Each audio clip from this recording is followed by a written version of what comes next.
Una noche de enero de 2024 Balashija, en las afueras de Moscú, Rusia. Las fiestas apenas terminaron y todavía se siente en el aire el ambiente de Año Nuevo. En las ventanas de los vecinos todavía parpadean las luces, el aire huele a pino y mandarinas y dan ganas de hacer planes para el futuro y tomar champaña en compañía de los seres queridos. Kristina Dudkina pasa la noche con su novio, Artyom Misyura. Llevan un año saliendo y ya están pensando en casarse. Artyom es atento y serio, habla con Kristina sobre tener hijos y al parecer está dispuesto a hacer cualquier cosa por ella. La chica está segura de que tuvo suerte. Artyom sirve ginebra en un vaso con hielo y se lo pasa a Kristina. Vamos, por nosotros dos. La chica da varios sorbos mientras sigue hablando de algunas cosas sin importancia. Luego se lo termina de un trago. La ginebra tiene un sabor algo dulce, pero ella no le presta atención, absorta en sus sueños y planes. Kristina aún no sabe que en unas horas se sentirá mal, que los médicos lucharán por su vida, que pasará los siguientes 20 días en coma, del que saldrá solo por un milagro. Y mucho menos sabe que el chico que está sentado ahora junto a ella en el sofá pronto estará en el banquillo de los acusados, acusado de envenenar al menos a 9 personas. Están en el canal Strashnota y hoy tenemos un caso poco común sobre cómo se puede criar a alguien que luego hará daño a todos.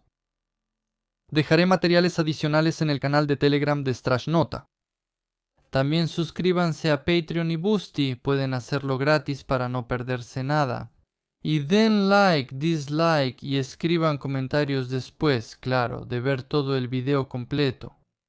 Artyom Misyura nació en 1999 en la ciudad de Balashija, en la región de Moscú. Sobre el verdadero padre del futuro envenenador no hay información en fuentes abiertas.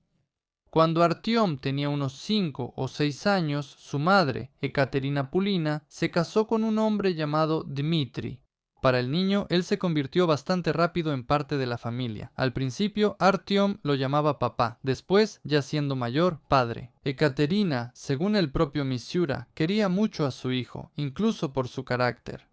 Lo llamaba su esperanza y su apoyo. Artyom creció siendo tranquilo y calmado.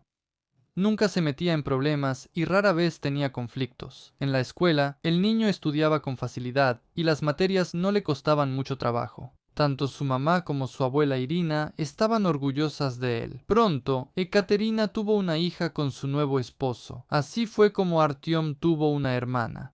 Los padres felices le permitieron al niño elegir el nombre de la recién nacida. No lo pensó mucho y propuso Alexandra.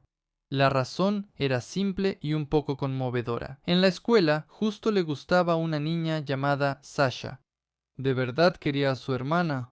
Según los recuerdos de conocidos y las palabras del propio Artyom, la relación entre ellos era cálida y cercana. Artyom disfrutaba pasar tiempo con Sasha y le ayudaba con la tarea. Los hermanos rara vez peleaban, pero no todo en la familia era perfecto. Misyura seguía siendo un niño tranquilo y modesto, incluso tímido. En los conflictos prefería quedarse callado y en las discusiones solía ceder. Precisamente eso, según él, irritaba a su padrastro. Dmitri no le levantaba la mano a su hijastro y casi nunca le alzaba la voz. Pero, según decía Misyura, él constantemente intentaba reeducar al adolescente tranquilo. La presión era psicológica. Charlas profundas, una mirada pesada, una mano pesada en el hombro, muy a menudo. Repetía la misma frase, como si fuera un mantra que pensaba grabar firmemente en la cabeza del chico. Eres blando, débil. Así no vas a lograr nada en la vida.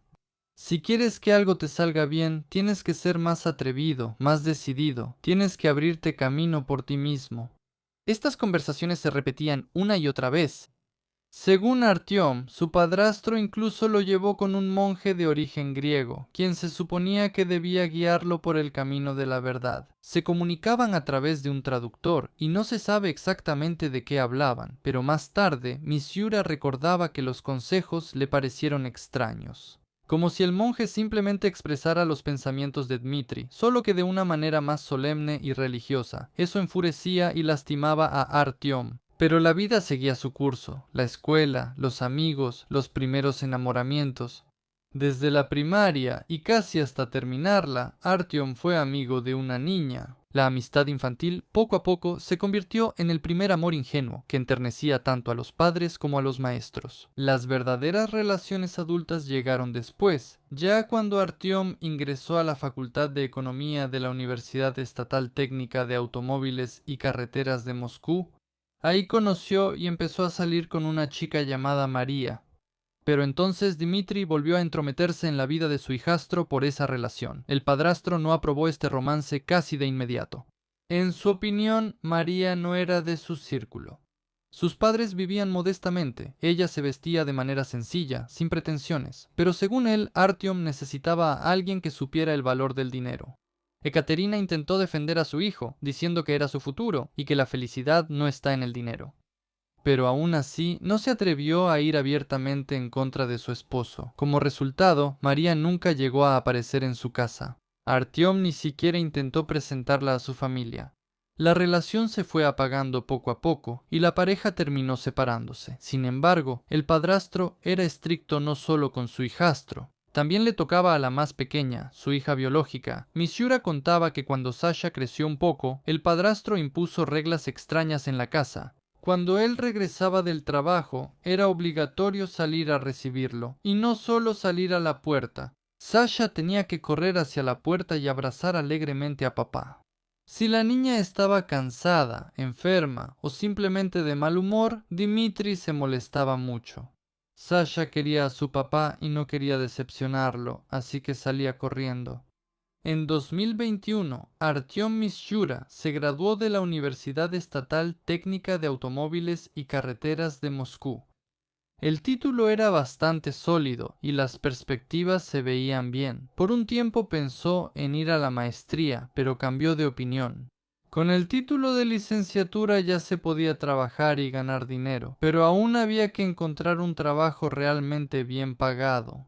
Por ahora, Misyura consiguió trabajo como gerente en una empresa de alquiler de autos. Al mismo tiempo, trabajaba como tutor en dos materias difíciles, matemáticas y química. Tenía buenas referencias. Los padres de los alumnos decían que el joven explicaba de manera clara, paciente y tranquila, y sabía desglosar un tema complicado en partes sencillas. Empezamos con calificaciones de 3, pero gracias a Artyom, mi hijo logró un promedio de 4, e incluso sacó una excelente calificación en el examen. Así compartían sus logros las mamás. Nunca sospecharon de él. Era muy amable y tranquilo. Yo lo veía salir durante el día, así que pensé que no trabajaba o que era estudiante. Misyura tenía un flujo constante de alumnos. Además, el salario como gerente en una empresa de alquiler de autos le permitía llegar a fin de mes. Pero para el ambicioso Artyom eso no era suficiente. Él se consideraba una persona capaz y tenía razones para ello. Terminó la universidad con buenas calificaciones, sabía inglés e incluso llegó a ser medallista de plata en el dictado nacional de inglés en toda Rusia. Parecería que sus condiciones iniciales eran bastante buenas, solo quedaba esperar a que la suerte finalmente le sonriera. Pero eso aún no sucedía. Sin embargo, Misyura no tenía de qué quejarse en la vida. Después de la universidad, se mudó a su propio departamento en el complejo residencial Ismailovsky Les. El departamento se lo compraron su madre y su padrastro, de hecho, prácticamente al lado de ellos. Ekaterina y Dmitri vivían en la entrada de al lado. Misyura los visitaba a menudo. Preguntaba cómo estaba Sasha. Ekaterina también pasaba a verlo. Le llevaba comida casera. Después de todo, la comida de mamá es mejor que la de tienda. De esta manera, a los 22 años, Artyom Misyura ya tenía su propio departamento. De esto, a su edad, muchos solo pueden soñar. Su mamá le ayudaba con dinero de vez en cuando. También le ayudaba su abuela. Adoraba a su nieto, lo llamaba su niño favorito y también trataba de apoyarlo. Pero incluso tener su propio departamento no era suficiente para Artyom. Él quería mucho más. No solo una vida normal, sino una vida linda y cara. Brillante, para que todos sintieran envidia y vieran que él, un tipo callado y modesto, no solo había logrado algo, sino que había superado y dejado atrás a los que eran más atrevidos y descarados. Él quería un auto de lujo. Vacaciones en el extranjero, quería vestirse bien y llevar a su hermosa novia a los mejores restaurantes. En general, Artyom quería esa vida que muestran los influencers y en general cualquier persona en Instagram y otras redes sociales. Las personas ricas y exitosas de Instagram disfrutan de la vida todos los días, admiran las puestas de sol desde las ventanas de sus enormes mansiones y publican fotos de diferentes ciudades del mundo todos los días. Tal vez Artyom no sabía que todo eso era una farsa y pura apariencia, o tal vez sí lo sabía. De cualquier manera, él también tomaba esas fotos para aparentar éxito. Con el Audi que compró pidiéndole dinero prestado a un amigo, con el mar de fondo, a donde fue con el dinero de sus padres. Desde fuera todo parecía bastante convincente, joven, exitoso. Carro, viaje, novia. Pero eso era solo una máscara. En realidad, Artyom Misiura todavía no podía permitirse una vida así, aunque, de hecho, sí se daba una vida mejor que la gran mayoría de sus compañeros de edad, pero él lo deseaba. Muy genial, y esa brecha entre el sueño y la realidad lo enfurecía cada vez más. Resultaba que el padrastro, con todas sus lecciones de moral, tal vez tenía razón y que siendo tranquilo en esta vida realmente no se logra nada. ¿Y ustedes qué piensan? Escríbanlo en los comentarios. Bueno, Dimitri también echaba leña al fuego, insinuándole cada vez más seguido a su hijastro que ya era hora de dejar de depender de su madre y encontrar por fin un trabajo de verdad. Tienes estudios, tienes cerebro, deja de ir a los clubes y empieza a madurar, decía el hombre. La verdad es que para ese entonces Artyom ya no era tan callado como lo recordaban en la escuela. En ese periodo, cada vez se empezó a notar más en él una característica de la que luego hablarían muchos conocidos. Tenía una pasión perjudicial, el dinero. Una pasión desmedida, lo atraparon robando y él respondía honestamente: cuando veo el dinero de otros, me parece que es mío, recordaban las personas de su entorno. A Artyom Misiura lo atraparon varias veces robando cosas pequeñas, tanto sus familiares como sus amigos. Podía tomar el dinero que estaba sobre la mesita en la casa de un amigo, o incluso meterse en la cartera si el dueño la dejaba a la vista. Los necesitaba con urgencia, perdón por haberlos tomado, te los voy a devolver. Te lo juro, decía Misiura, pero no los devolvía. El dinero lo llamaba, lo atraía. Además, Misiura se apropiaba muy fácilmente de lo ajeno, pero cuando se trataba de desprenderse de lo suyo, no le gustaba para nada. Algunas fuentes mencionan un episodio especialmente revelador de la biografía del futuro criminal. Una vez, Misiura encargó unos rines de aleación para su Audi en una empresa. Costaban alrededor de 55,000 y debía pagar los rines después de recibirlos, y el vendedor aparentemente no tenía motivos para no confiar en él. Pero Misiura recibió los rines, los instaló y luego decidió no pagar. El vendedor ya estaba listo para acudir a la corte, pero el asunto simplemente se apagó por sí solo. Quizás intervinieron su madre o su padrastro. Esa vez Misiura tuvo suerte. Pero más tarde, para los psicólogos, resultaría obvio. Y este evento, así como todos los episodios anteriores de robo, decían claramente una cosa: Artyom Misiura estaba dispuesto a cometer un delito por dinero. La verdad es que en ese momento nadie podría haber imaginado hasta dónde lo llevaría su pasión destructiva. En 2023 comenzó un nuevo capítulo en la vida de Artyom. Empezó a salir con una chica llamada Kristina Dudkina. Kristina viene de una familia acomodada, tiene una apariencia llamativa y atractiva. En general, es de esas personas que llaman la atención de inmediato. Misiura sabía cómo acercarse a las chicas y su fachada de hombre exitoso y rico funcionó aquí a la perfección. La relación avanzaba rápido.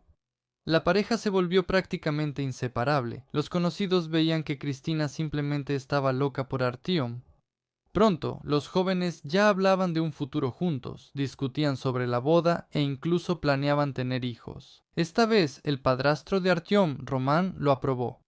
Kristina era de su círculo. Esa chica les convenía. Desde fuera parecía que todo en esta pareja era prácticamente perfecto.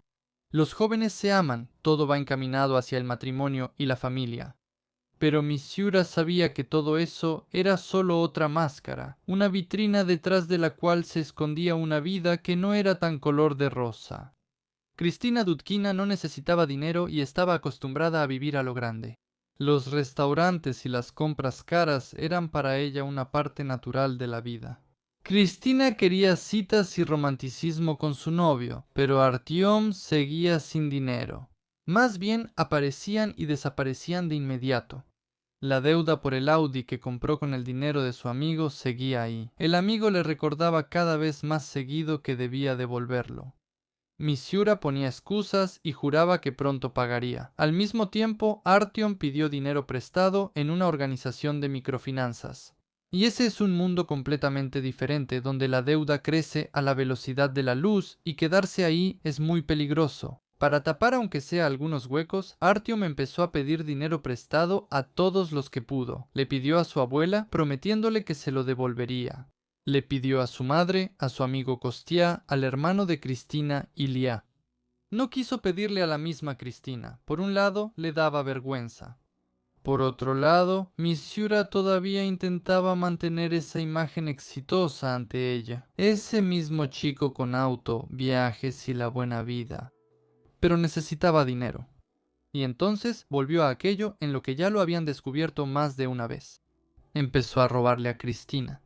Normalmente esto sucedía cuando Cristina estaba dormida o distraída.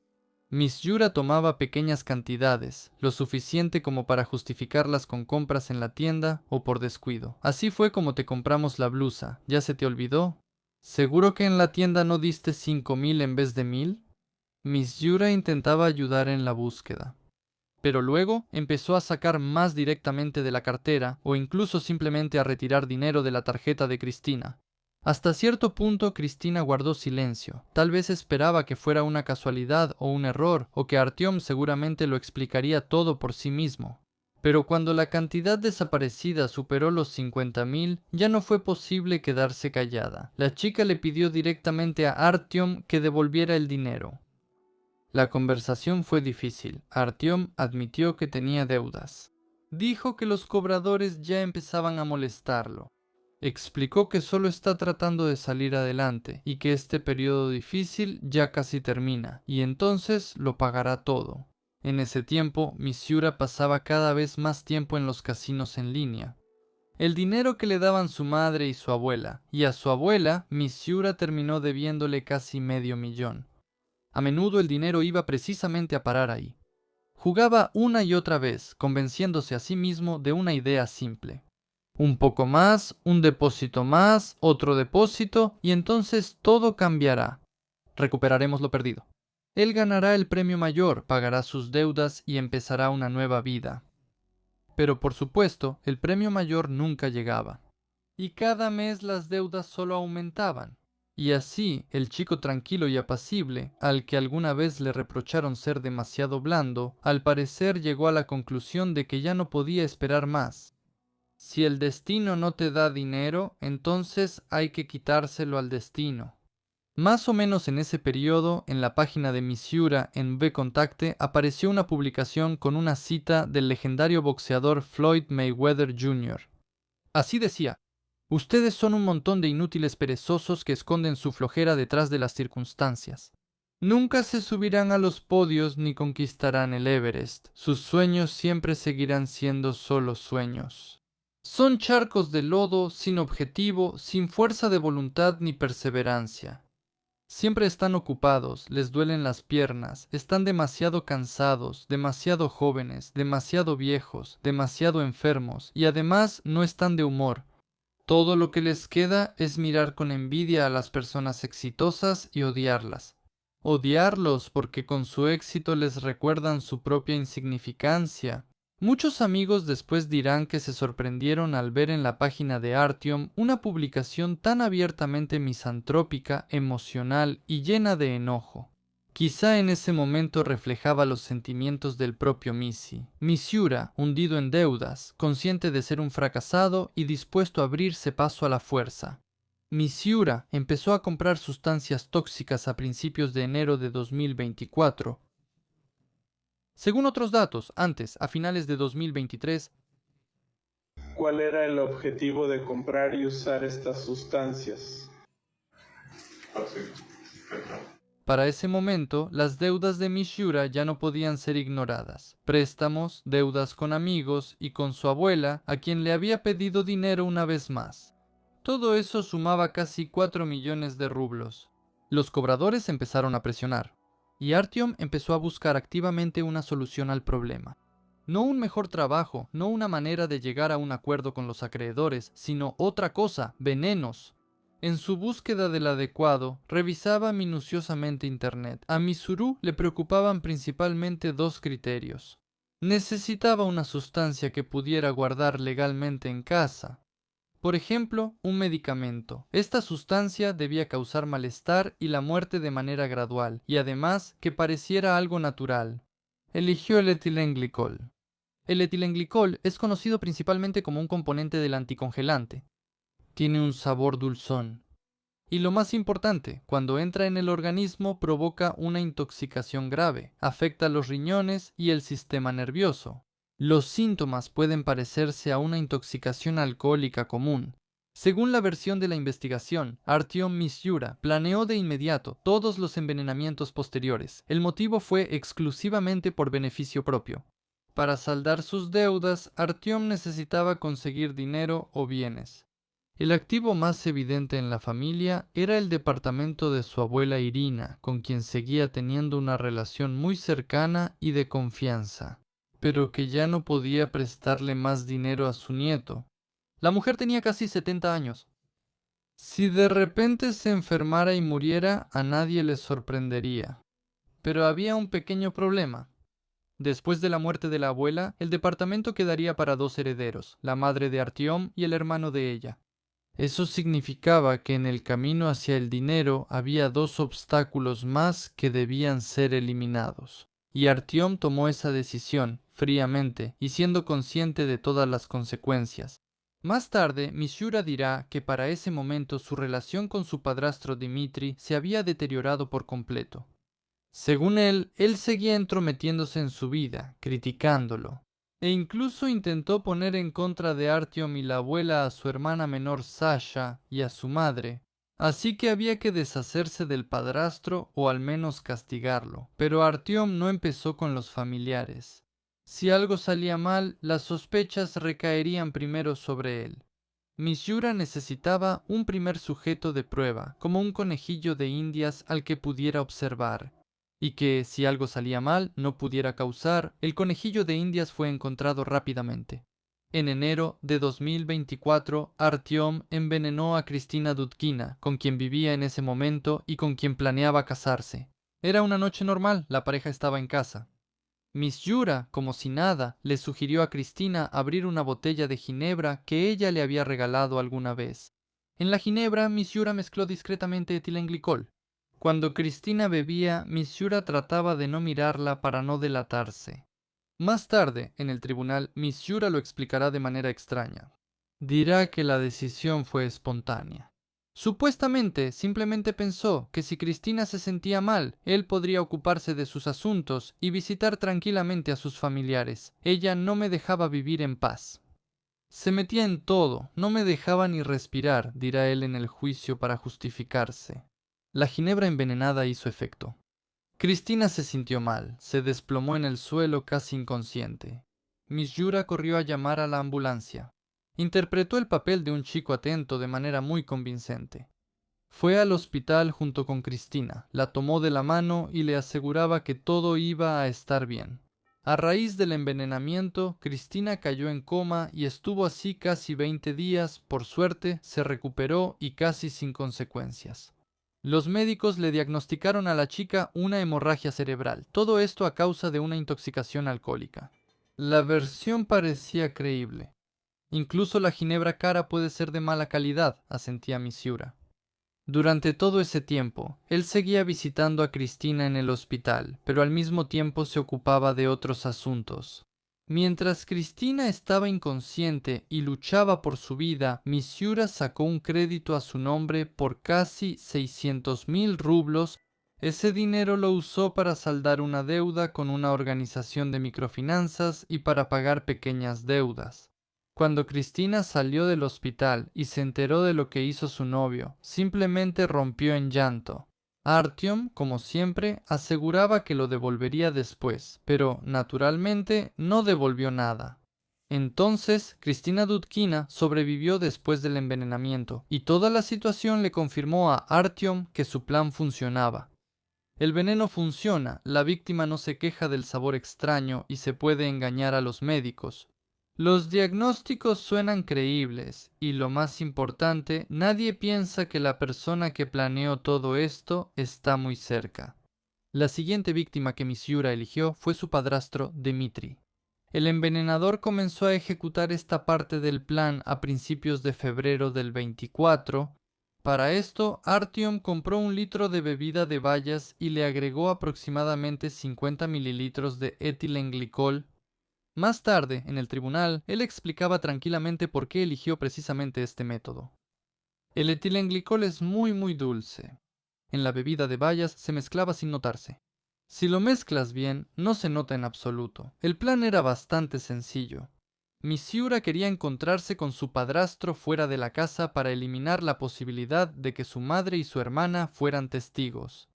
Quería invitar a Dmitri a sentarse en algún lugar, platicar, tal vez incluso solo en el coche, diciendo que necesitaba un consejo, que tenía muchas deudas. En fin, siempre se puede encontrar un pretexto para conversar, y de paso, Misyura planeaba ofrecerle una bebida a Dmitri, y luego ver cómo se desarrollaban las cosas. Pero no estaba destinado a que él fuera víctima de la bebida de bayas envenenada. En su lugar, la bebida la tomó un buen amigo de Misyura, Konstantin Kaminsky. Lo que sucedió ese día, el 3 de febrero de 2024, tiene dos versiones. Una pertenece a la investigación y la otra será defendida por Artyom. Según la investigación, el envenenamiento del amigo fue intencional y para nada accidental. Misyura estaba con Kaminsky en el automóvil y él mismo le ofreció la bebida de bayas. Después de eso, como si nada hubiera pasado, llevó a su amigo a casa y al día siguiente se enteró de que Kaminsky se había sentido mal y estaba en terapia intensiva. Sin embargo, el propio Misyura describe los hechos de otra manera. Según él, no tenía intención de usar el auto ese día. Antes de eso, él y un amigo estuvieron bebiendo, y simplemente se olvidó de la botella con una bebida de frutos rojos que estaba adentro. Simplemente Kostik le pidió que fueran. Ni siquiera lo pensé, quería hacerlo feliz. Que él encontrara esa botella, ni siquiera se me pasó por la cabeza, aseguraba Misyura. Después, según su versión, todo sucedió por casualidad. Mientras él salió del auto para limpiar la nieve, Konstantin se sentó adentro. Vio la botella de bebida de frutos rojos y tomó unos cuantos tragos. Así nada más, porque quiso probarlo. Cuando Artyom se dio cuenta, ya era demasiado tarde. Supuestamente, le quitó la botella a su amigo y discretamente vertió lo que quedaba en la nieve, pero ya no se podía cambiar nada. El veneno ya había comenzado su trabajo destructivo. Los amigos se fueron a sus casas. Misyura guardó silencio y se torturaba con el sentimiento de culpa, pero no dijo nada. Al día siguiente, Konstantin se sintió mal. Los médicos intentaron salvarlo, pero no pudieron. El joven murió por una grave intoxicación con una sustancia desconocida. Si los médicos hubieran sabido con qué estaban tratando, el chico quizá habría tenido una oportunidad, pero Misyura guardó silencio. Observó en silencio cómo moría su amigo. No tenía intención de salvarlo. No puedo evitar aceptar la culpa. El hecho de que no le haya dicho a su padre que había veneno en la botella, creo que ahí está mi culpa. Había una oportunidad de salvarlo y no lo dije. Después de la muerte de Konstantin Kaminsky, Artyom Misyura se comportó como debe comportarse una persona que ha perdido a un amigo. Él fingía estar en shock, confundido. Repetía todo el tiempo que no podía creer lo que había pasado. Pero los familiares de Konstantin inesperadamente le prohibieron a Misyura asistir al funeral. No se sabe con certeza por qué exactamente ellos tomaron esa decisión. Quizá fue una desconfianza intuitiva. Tal vez algo en su comportamiento les pareció extraño. El propio Misyura dijo después que se sintió ofendido por eso. Después de todo, todo sucedió por casualidad. Él realmente sufrió mucho la muerte de Konstantin. Después de esta historia, Artyom decidió que ya no debía usar etilenglicol. La probabilidad de víctimas accidentales era demasiado alta. Además, un tercer episodio similar en su entorno claramente levantaría sospechas. Por ahora, renunció a intentar atentar contra la vida y la salud de su padrastro. La siguiente en la lista era la abuela Irina. Para ese momento, la situación de las deudas de Misiura ya se había salido completamente de control. Los microcréditos se acumulaban y los intereses aumentaban cada día. Los cobradores amenazaban constantemente. Al mismo tiempo, según las fuentes, él supuestamente sacó un crédito a nombre de Cristina para pagar sus micropréstamos, pero o no los pagó o no sirvió de nada. De cualquier manera, la situación con el dinero empeoraba. Él intentó pedirle dinero a su padrastro. Él se negó. Misiura seguía sin trabajo. Buscaba uno donde pudiera ganar mucho dinero, pero sin trabajar. Pero no encontraba vacantes así. Para mantenerse a flote, empezó a vender sus cosas, incluyendo aquellas que alguna vez le compraron sus padres. Pero eso prácticamente no resolvía nada. Para ese entonces, cada vez era más difícil mantener la ilusión de bienestar ante Cristina. La chica ya sabía también sobre el dinero que desaparecía de su cartera. Pronto iba a enterarse del crédito que Artyom sacó a su nombre mientras ella estaba en el hospital. Ya no había nadie más a quien pedir prestado. Y Misiura decidió envenenar a su abuela, no para matarla, como diría después, sino para que ella terminara en el hospital. Mientras la anciana estuviera internada ahí, el nieto podría entrar tranquilamente a su departamento y llevarse las cosas de valor. En el juicio, el fiscal le hizo a Misiura una pregunta directa. Dígame, por favor, su abuela, quien lo crió y lo ayudó toda su vida, ¿había alguna posibilidad de robar en su departamento de otra manera, sin tener que envenenarla durante tanto tiempo con diferentes sustancias? Misiura suspiró profundamente. Es más, se podía haber evitado ese robo por completo. Se podía haber resuelto todo de otra manera. Durante la investigación se descubrirá que las joyas de Irina Misiura, que más tarde robará su propio nieto, no estaban escondidas. Estaban en el armario de su habitación. La puerta de esa habitación ni siquiera estaba cerrada con llave, pero, según Artem, entrar ahí cuando estaba la abuela sería muy extraño. Por eso eligió otro camino. Primero le llevó a la abuela un arbidol en polvo y le echó veneno ahí. La anciana se sintió mal casi ese mismo día y la llevaron al hospital. Misiura quería recorrer el departamento, pero ahí siempre estaba su tío, que vivía con su madre, o tal vez había otros obstáculos. No se presentó la oportunidad, y la mujer pronto regresó a casa. Más tarde, el tío de Artyom recordaba que durante varias semanas, antes y después del primer envenenamiento, su sobrino les traía regularmente algunos productos, bebidas sin etiqueta, comida casera. Una vez incluso trajo agua, supuestamente de una fuente sagrada. Pero el agua olía raro, simplemente la tiraron en el fregadero. Al poco tiempo, Misiura intentó de nuevo. Esta vez, él agregó veneno a la sal. La abuela volvió a sentirse mal. Otra vez le pusieron un suero, pero el organismo de una persona mayor no soportó la prueba por segunda vez. El 18 de abril de 2024, la mujer falleció. Mientras Irina estaba en el hospital, Misiura alcanzó a empeñar sus joyas, una cadena y 2 anillos de oro. El botín resultó ser casi simbólico. Con deudas millonarias que seguían creciendo por los intereses, solo consiguió alrededor de 100.000. El tío de Artyom también terminó en el hospital con signos de intoxicación. Según el propio Misiura, esto ocurrió por accidente. Yo esperaba que él nos envenenara. Después de todo, siempre está en el trabajo. Pero así pasó, suspiró él en el juicio. El hombre sobrevivió, aunque sufrió mucho por el envenenamiento. El dinero obtenido de la venta de las joyas de la abuela no resolvió el problema.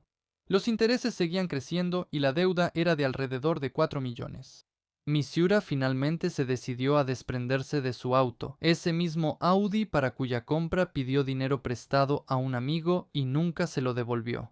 Él esperaba venderlo y al menos cubrir parcialmente sus deudas. Pero surgió un problema inesperado. El automóvil estaba con el hermano de Cristina, Ilya Dudkin, desde hacía más de medio año. Según Artem, todo comenzó de manera inocente. Algo fallaba en el coche, e Ilya se ofreció a ayudar, llevarlo con un conocido a un taller, arreglarlo y devolverlo. Pero pasaba el tiempo y el coche no regresaba. En cambio, según Artem, Ilya lo usaba regularmente. Cuando Misyura pedía que le devolvieran el coche, o al menos que se lo mostraran, Ilya siempre encontraba excusas. Según el propio Misyura, la situación parecía casi como una apropiación indebida de su propiedad, y su indignación parecía completamente justificada. Sin embargo, según los materiales del interrogatorio, la historia era mucho más complicada. Para ese momento, Artyom ya había tomado prestadas de Ilya sumas considerables de dinero. Primero 1,500,000, luego otro 1,000,000 más. Pero él ya le dio tanto dinero, y aún así no está satisfecho, señaló el fiscal en el juicio. Él prometió vender el auto, pero seguía usándolo, se indignó Misyura. Decidió recuperar el auto de la manera que ya se le había hecho habitual para ese entonces. Por supuesto, había que envenenar a Ilya. No para matarlo, pero sí para que lo sintiera. La lógica era simple. Si el dueño del auto terminaba en el hospital, el coche se podría recuperar tranquilamente. En el tribunal, Misyura dijo que intentó resolver el asunto de manera pacífica. Cristina me pedía que no entrara en conflicto ni hiciera nada por el estilo. Quería pedirle a las autoridades que se encargaran de este asunto. Cristina también me pidió que no lo convirtiera en un escándalo, contó él. Y realmente no lo convirtió en un escándalo. Un día se preparó para visitar a Ilya y le preparó un platillo, un rollo de cangrejo al que le añadió veneno. Se suponía que, como buenas personas, iban a sentarse, pasar el rato y tomar unas copas. Y luego Ilya supuestamente se iba a intoxicar con vodka de mala calidad y se iba a sentir mal, pero todo salió diferente a lo planeado. El rollo lo probó el invitado que ese día estaba en el departamento de Dudkin, un joven llamado Denis Krasnikov. Después de varios bocados, el hombre se sintió mal. Perdió el conocimiento y terminó en el hospital. Los médicos lograron salvarlo. El organismo joven y fuerte pudo lidiar con el veneno y los riñones lo eliminaron del cuerpo.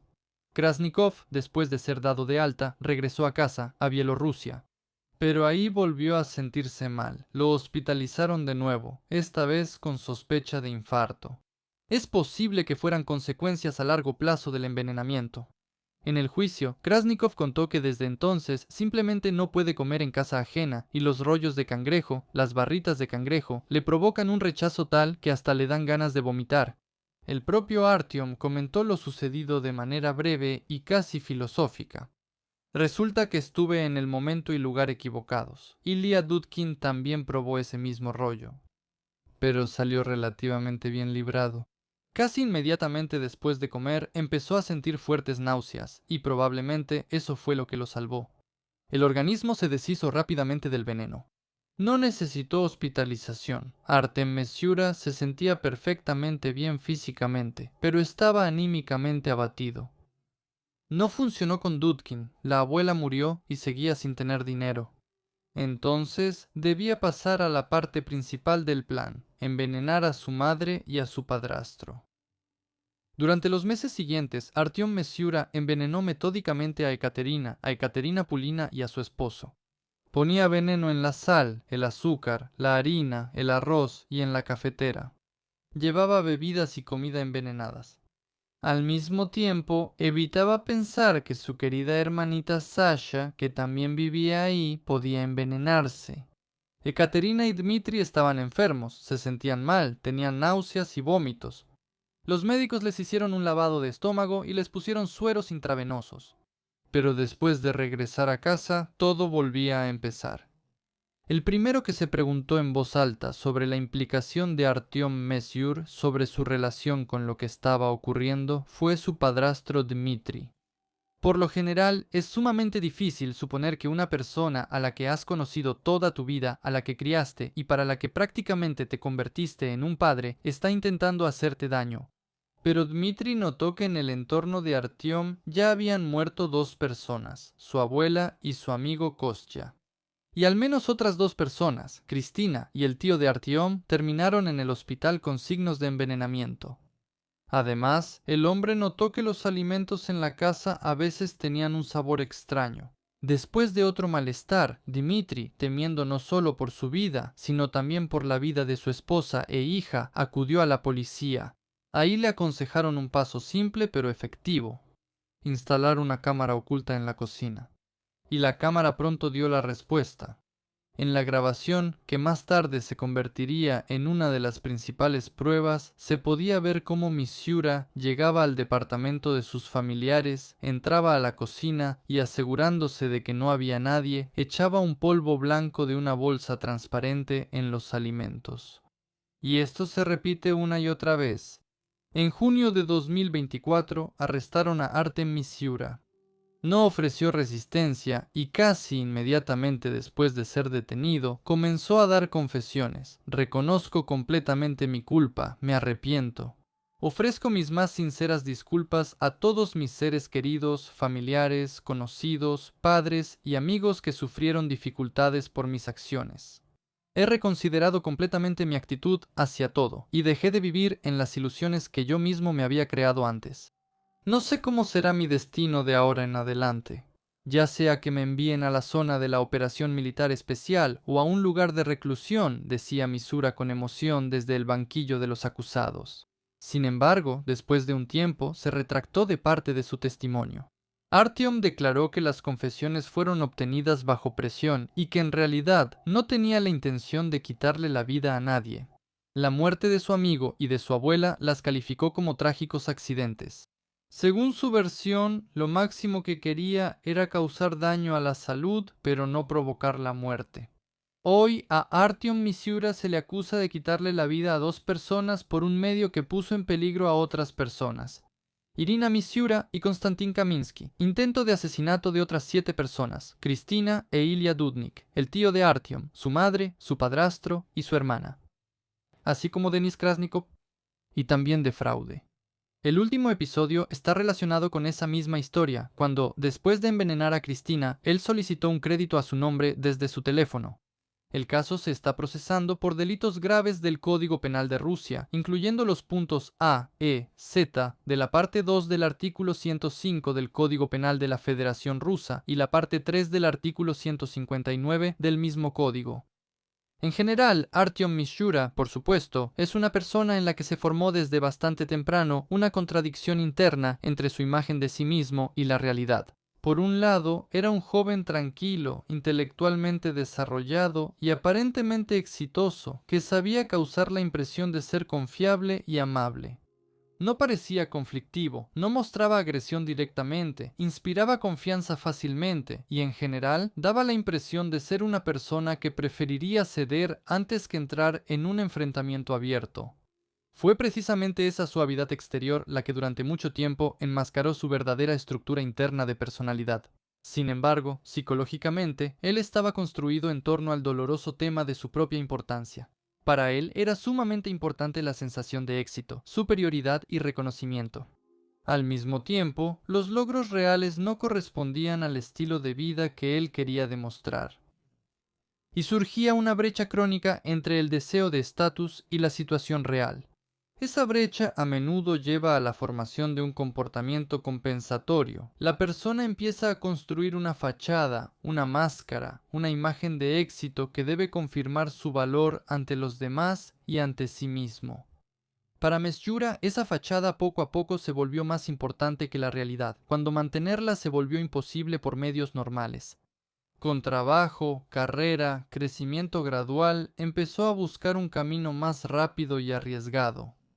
Al mismo tiempo, su psique mostraba un rasgo característico. Las limitaciones morales eran débiles si interferían con el logro de sus objetivos.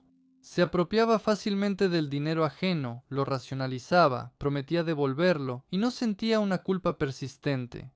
Esto indica una capacidad desarrollada para la autojustificación y una empatía reducida. Otra característica notable es la frialdad emocional combinada con una buena inteligencia social.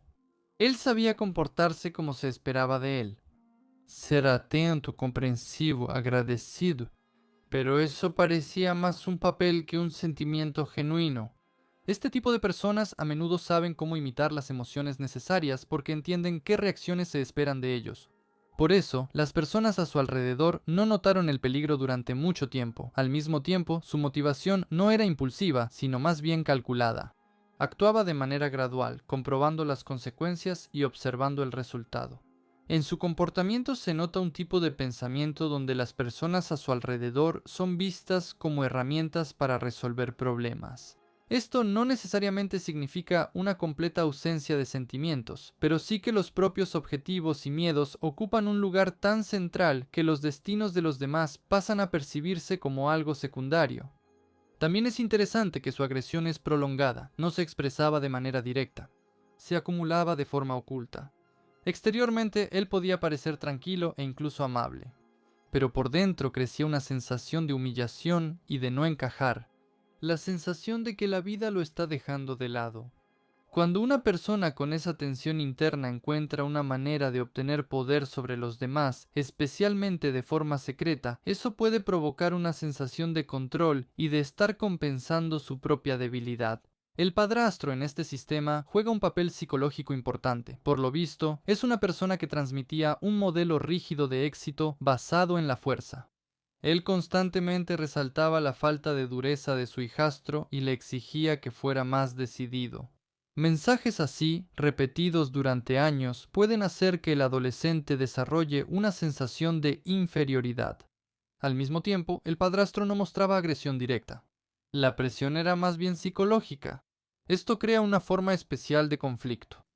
El resentimiento se acumula, pero no sale directamente. Como resultado, puede transformarse en hostilidad oculta y en el deseo de demostrar su fuerza de manera indirecta. La madre en este sistema parece ser una figura de apoyo emocional, pero no protectora. Es como si estuviera dividida entre su esposo y su hijo. Ella amaba a su hijo, lo ayudaba e incluso intentaba suavizar los conflictos. Sin embargo, no podía o no quería ir en contra de su esposo. Para el niño, esto a menudo significa experiencias ambivalentes. Por un lado, la sensación de amor, por otro, la falta de protección real.